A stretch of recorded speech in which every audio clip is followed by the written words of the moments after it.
What up, YouTube? In this video, I thought I would just go over my battery situation for my drone hobby because I just bought new batteries and I thought I would just kind of document the thought process of what I bought and what I'm currently flying. So this is my battery bag, and this is what I currently am flying. I have 7 batteries left. Typically, I run batteries till they are destroyed. So, but all my batteries are old, and all my batteries have a lot of voltage sag. So I decided on Black Friday, I know there's quite a bit away from Black Friday, but I haven't had time to really sit down and tackle this. I decided to buy new batteries, but this is what I have left in my fleet. As you can see, I like to number my batteries, the date, and then if there's duplicates, I put, differentiate them. And yeah, so let's see. The oldest batteries are from, oh yeah, this video was taken January of 2024. The oldest batteries are from May of 2021. And we have December of 2021. And then we have June of 2022. So these are the newest batteries, and they're a year and a half old, so less than 2 years old. But all these batteries have extreme voltage sag. And what I mean by that is they're all flyable, but I can just tell a big difference from when they were brand new. And basically, these batteries are the Adrenaline ThunderPower RC. I bought these batteries back when I thought it was a good idea to fly Mr. Steele's setup. So I built a Mr. Steele drone, and it was a FetTech Mr. Steele drone, and I flew it for 2 weeks. And at the time, I thought it flew amazing. But I flew it for 2 weeks, and the FetTech 401 ESC burned up on me for no reason whatsoever. And that put a bad taste in my mouth. So then I stopped flying KISS stuff, or FetTech stuff, and I went back to beta flight. And in general, a lot of people, at the time I was very closed-minded. I thought, oh, Mr. Steele, I like him as a YouTuber and a pilot. I'll try his setup. And I've noticed that a lot of people don't have good luck with his setup, and I will attest to that. And definitely my whole journey through this hobby is you just got to experiment. You can't get out of experimenting with different equipment. There's like no way you can get out of it. You just have to experiment with different equipment and then work for what's best for you. And a good example of that is my Questar frame. You can go back and look at my Questar frame. That setup, a lot of people would hate that setup. They would think that setup's stupid, but that setup works perfect for me. But anyway, so I paid the big bucks for the ThunderPower RCs. And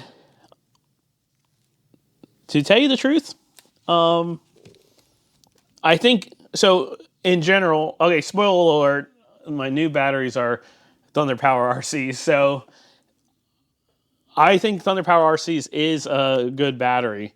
As far as your weight and performance, I mean, these batteries are, obviously, like I said, they have a lot of voltage sag, but they've held good shape.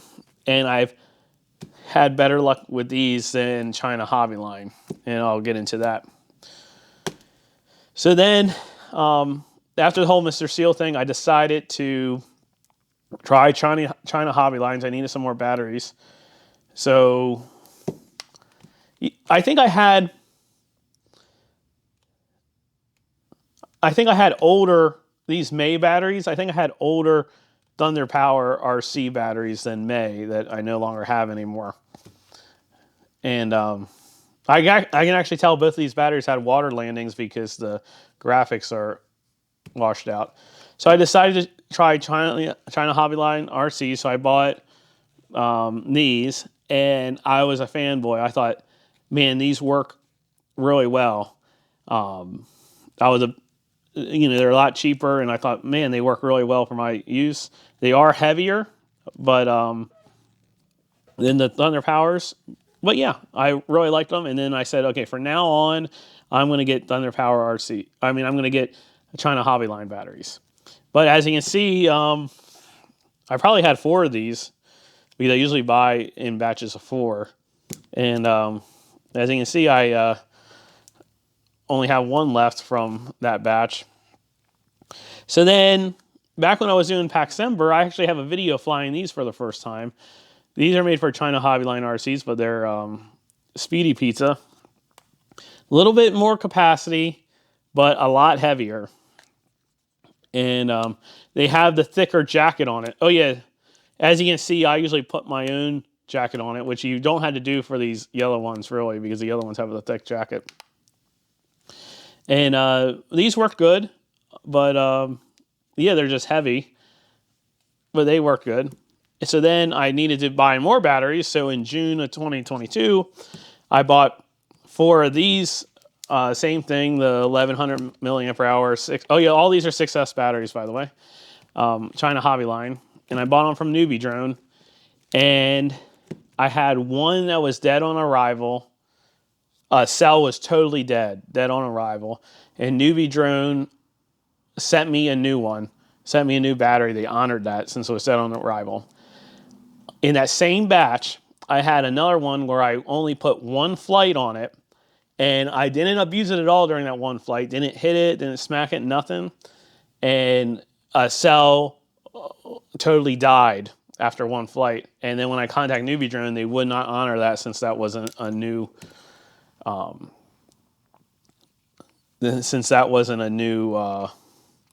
battery. So anyways, that kind of just put a bad taste in my mouth for China Hobby Line, that I had 2 dead batteries. Even though they're cheaper, when you can only get 1 flight out of a battery, that really adds up in your price. So at one point I had 14 batteries. The most batteries I ever had at one time was 14, which I thought was a little too much. I cycled through my batteries. And then they slowly died from hits or just from being used. They end up dying to a point where they don't take a good charge or they get out of balance. So I'm down to 7. And like I said, I have all these 7 have really bad voltage dip. So typically, like I said, I run a battery till I kill it, but I haven't killed these batteries. So I was kind of like in a dilemma. Do I keep on running these batteries till I kill it? But then Black Friday came up, and there was a couple of deals on Black Friday. So I was looking at Fly High RC's deals on Black Friday, which he used China Hobby Lines, but he puts, and just like I put a heat shrink over it, he puts heat shrink over his. And they're a really good price. They're a very competitive price. And I almost bought his on Black Friday, but I just had a really bad taste in my mouth from this last batch of China Hobby Line batteries. So I decided that I guess Mr. Steel posted another video, and I got thinking about Mr. Steel's packs. So it was Black Friday. ThunderPower RC had a sale. So I decided to buy 10 of these Lunar lander batteries. So we'll see. And like I said, these are a lot more expensive. And actually, by the time they got to my house, I looked it up here, I bought 10 batteries for $368.92 by the time it got to my house. It says I saved $115 with the sale that they had on Black Friday. So I got each battery for like $36.90. And I got 10 of these. So this is going to be my go-to battery. 6S battery. I believe they're 1100 milliampere hours. And this is the Mr. Steel battery. They're a lot smaller. They feel lighter. I bought a new roll of this battery heat shrink. I am going to put them all in battery heat shrink because I found that this, this really does help protect. A guy I flew with a long time ago now. I haven't flown with him in a while. I actually forget what his username is, Dave. He doesn't post videos anymore. He recommended this stuff to me, and it does help protect your batteries. As you can see, I put it on all this stuff. So, you know, I'm going to baby these batteries. I'm hoping to get over 2 years out of all these batteries. And then another thing I do that Dave taught me is I designed this battery protector. It's made out of TPU, and it's made out of 10% infill, so it's kind of squishy. And I run my batteries like this, or like this, with the cells stacked. I know some people say you should have the cells like this. Well, actually, I designed this to have the cells. That's interesting. No, I guess I lied to you guys. I guess I run my batteries like this because I designed this for the leads. So that way it protects the batteries on impact. And this thing is a lifesaver. I mean, before this thing, I was destroying a lot of batteries. This thing, I don't care about the weight. This thing's worth it. I even designed a custom one for my Questar frame since I use a single strap. That way, since this one uses since I use a single strap, it kind of locks the battery in. But anyway, that's pretty much my battery story I just wanted to share with you guys. Now, I feel bad. Having 17 batteries is way too much. And I'm in a mood lately where I'm just throwing a ton of stuff out because I feel like I'm a hoarder. So I'm doing the 5S that they call it at work. When in doubt, throw it out. I've been throwing a ton of stuff out or giving it away because I want to get rid of my clutter. So I think I am, even though I haven't completely killed these batteries, I think I am going to get rid of them. If anything, I might keep these 2 Speedy Pizza batteries because these are, out of the current batteries I have, these are the best batteries, even though they have still have a lot of voltage dip. So I might keep these 2, but I'm definitely getting rid of all these. But I'm going to wait. Oh yeah, and I mostly fly 6S freestyle 5-inch. Although I'm getting more into cinematic stuff. I built a 3.5-inch Cinewhoop that runs off a 6S, and I just used the same batteries for that.